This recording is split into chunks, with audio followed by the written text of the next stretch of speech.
On June 8th, Airbnb released its new cleaning protocol. The guide is 38 pages long and it has a ton of information inside. There are some real practical tips and procedures, but a few things, just a few of them, seem to go a bit too far. There is lots of great information inside of it, so let's go through it together and be sure to watch until the very end where I outline some potentially unsafe practices that are associated with the guide. Welcome to another episode of Airbnb Uncovered. I'm Matt, the creator of AirbnbUncovered.com and Airbnb Superhost. On this channel, I uncover some of the best kept hosting secrets, as well as share with you everything that I've learned after hosting over 3,000 guests. My tips, tricks, and best practices are all focused on helping new hosts earn more revenue, attract the best guests, and achieve Superhost status faster. If you haven't yet seen or read the guide, then I've linked to it in the description below.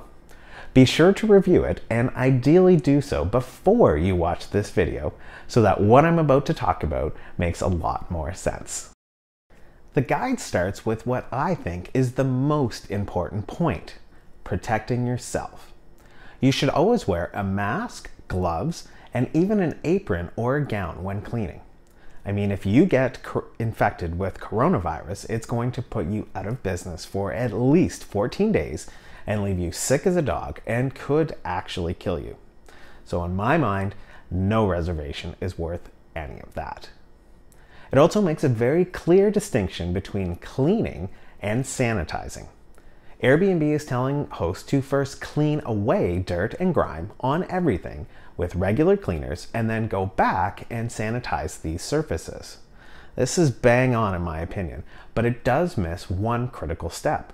Sometimes sanitizers leave marks on surfaces, especially shiny ones or ones made of glass. I think an important step here is to go back a third time and polish or wipe out the marks. The average guest isn't going to realize that the marks are from the sanitizer, and then they may end up questioning your overall cleaning practices. The guide also recommends starting with the dirtiest rooms first and then working to the cleanest ones. So it goes the bathroom, the kitchen, the bedrooms, the living room, the outside area, and finally back to the entry room. This generally makes sense, except for the bathroom. The guide says to do it first, and I normally leave the bathroom to last, since I may need to use it while cleaning and my laundry is in the bathroom. So I'm in and out of that room a lot. So with this in mind, I would start as I normally do, by stripping the bed and collecting the rest of the laundry to start washing it. I would then move to the kitchen and follow the guidelines set out in the guide, which I'll talk about in just a second. I would change my gloves every time I went in and out of the bathroom so that I'm not spreading germs from the bathroom to rooms that I've already cleaned and sanitized. Again, my strategy here would be to get all the dirty laundry in the bathroom right from the start. The guide gets very specific on some items, which I think as most hosts we were cleaning regularly, but not necessarily between every single guest. And myself, I'm included in this. An obvious one that I should have known better about is the shower liner and the shower curtain. Don't get me wrong, I definitely changed the shower liner probably monthly, maybe a little more often, and I did wash the shower curtain every couple of months, but it depended on the number of guests and how dirty it was. But if there was anything very dirty on either, then I would always change it. Now the guide is recommending that we wash both between every guest, and in hindsight this makes sense. I should have been doing it all along. But given the amount of laundry that this new method is going to generate, I think that this might be an area where I use 2 sets for every listing. So I'd bring a fresh set with me and wash the dirty set at home. But I'd probably let it sit in a bag for 3 days to kill off all the coronavirus before I handled it in my house. On the topic of curtains, the guide recommends washing your window coverings between each guest too. Yeah, that's right, wash the curtains between every guest. And I've tried to rationalize how this is possible, and honestly, I can't. The guide doesn't require that fabric couches and chairs be laundered or shampooed between every guest, and that's likely for practicality reasons, but it does recommend that they are disinfected. So personally, I'm going to apply the same approach to my fabric curtains as I do to my couches. And that approach will be to just spray down these items with a disinfectant spray. In the kitchen, the cleaning and sanitizing recommendations seem pretty straightforward, and they're what you'd expect, with one exception. The guide is recommending that you wash every single dish, glass, bowl, and utensil, whether or not it was used by the guest. And this is definitely going to be adding time to your turnover, so be sure to account for it. I mean, I get how these items can be a nasty source of contamination, since nearly all of them come into close contact with your face.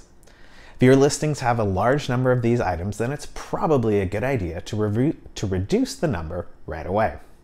I know I'll be setting my dishwasher to the quick cycle when I'm doing this part. I'm guessing you can leave out any pots and pans and bakeware, since most of these will be heated and therefore sanitized during the cooking process. I consider myself to be pretty germ savvy and a bit of a germaphobe, but I will admit that there is one item on the kitchen list that caught me by surprise, and that's the silverware holder. And it makes complete sense. This item could totally be a source of contamination. Every time you grab a fork or a knife, you're contaminating the holder because you touch it. I just never thought of it before. So I'll probably throw mine on the top rack of the dishwasher or sanitize it with chemicals. But if I do use chemicals, I'll be sure I rinse it well afterwards. Followers of my Instagram feed will know from some previous posts I always leave cleaning products out in obvious locations for my guests. I never want a guest to say that they would have cleaned, but they couldn't find anything to clean with. The guide takes this one step further and suggests that hosts leave disposable gloves, paper towels, sanitizers, and extra soap in plain sight. I've always suggested that you make dish soap, tea towels, sponges, toilet bowl cleaner, bathroom cleaner, glass cleaner, a vacuum, and a mop readily available so that guests can use them and store them in obvious locations so that they're easy to find.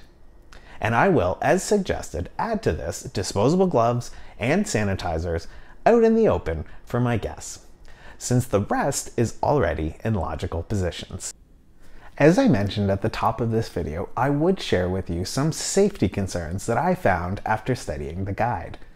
The biggest one that stood out to me is the recommendation to disinfect your toilet brush with bleach after you've cleaned the toilet bowl. Mixing bleach with other cleaners is a huge no-no, and the vast majority of regular cleaners, including most toilet bowl cleaners, are not bleach-based, unless of course they say so on the label. And if you mix nearly any one of these cleaners that are non-bleach based with bleach, you will end up creating toxic fumes, which are very, very harmful and very toxic. And I know this from the research that I've done, but also from my own experience. I once mixed bleach and toilet bowl cleaner together, thinking it would be twice the sanitizing power. But boy, was I ever wrong. The fumes were enough to knock you over. And oof. I also learned that you cannot mix scrubbing bubbles with Ceramic Bright glass cooktop cleaner either, because it causes the same dangerous fumes. So please, please be careful when mixing sanitizers and cleaners, and always do it in a well-ventilated room until you know for sure that they can be mixed. It's been my experience though that you can mix cleaners of the same label, as long as they're not bleach-based. For example, I clean my toilet bowls with Lysol toilet bowl cleaner, and then I wash the rim and the cover of the toilet with Lysol wipes. And neither of those create the toxic fumes. A couple things though to bear in mind about bleach. One thing is that when it's mixed and exposed to light, it loses its sanitizing ability. The other thing to know is that when you use bleach to clean dirt and grime off, it's also again losing its ability to sanitize. So you want to make sure that you clean the dirt and grime off before you apply the bleach. Hosting during the COVID-19 pandemic era is not going to be without its challenges. The new cleaning guidelines from Airbnb both make it easier and harder for us as hosts. The underlying principle, though, making sure that our guests feel safe in our homes, is solid. I think that in time we'll develop methods and procedures to make the more time-consuming tasks from the recommendations quicker while still preventing the spread of COVID-19. And a good example here is using spray disinfectant on drapery instead of laundering them between every guest. In the comments below, please share any tips or tricks that you've discovered that make cleaning and sanitizing faster and safer for our guests during the COVID-19 pandemic. And let's all learn from each other. I hope that you enjoyed this week's episode of Airbnb Uncovered and that you got some practical tips and information. If you did, then please give this video a thumbs up and rate it highly if you're asked. Please consider subscribing to my channel, and if you haven't done so already, please don't forget to click on the notification bell. Likes, 5-star reviews, and subscriptions all signal to YouTube that I'm making useful and helpful videos, and they'll suggest my videos to more responsible hosts just like you. As always, if you have a specific question about hosting, please leave it in the comments below and I will personally get back to you. Thanks again for watching, and I hope to see you again next week. Bye for now.